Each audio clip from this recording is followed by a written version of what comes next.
ఐదేళ్లు, 5 ఆపరేషన్లు, పెలుసుగా మారుతున్న బాలుడి ఎముకలు, 9,00,000 ఖర్చు చేసిన నయం కాని వ్యాధి, చేయూత కోసం ఎదురుచూపు. ఆ బాలుడికి 5 ఏళ్లు, పుట్టుకతోనే ఎముకలు పెలుసుగా మారాయి.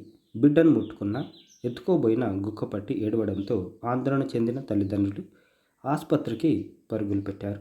పరీక్షించిన వైద్యులు గర్భంలో ఉన్నప్పుడే 15 ఎముకలు విరిగి తిరిగి అతుక్కొని పుట్టినట్లు చెప్పడంతో కన్నవారు తల్లడిల్లారు.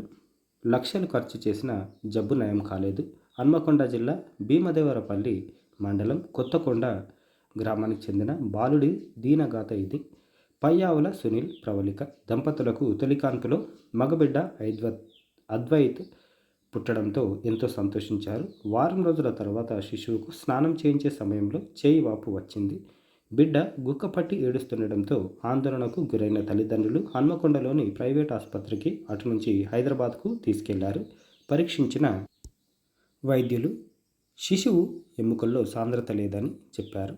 వంగరలోని బాలికల గురుకులంలో కంప్యూటర్ ఆపరేటర్గా పొరుగు సేవల కింద విధులు నిర్వర్తిస్తున్న సునీల్ అప్పు చేసి వైద్యం చేయిస్తున్నారు. ఇప్పటివరకు బాలుడికి 5 ఆపరేషన్లు చేశారు. 9,00,000 వరకు ఖర్చయిన జబ్బు మాత్రం నయం కాలేదు.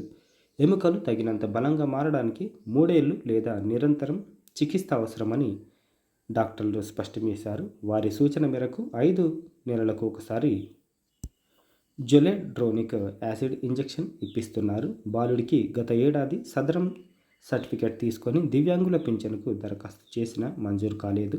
చాలీచాలని వేతనంతో బతికీడుస్తున్న సునీల్ తన కుమారుడికి వైద్యం చేయించేందుకు అష్టకష్టాలు పడుతున్నారు. ప్రభుత్వం దాతలు స్పందించాలని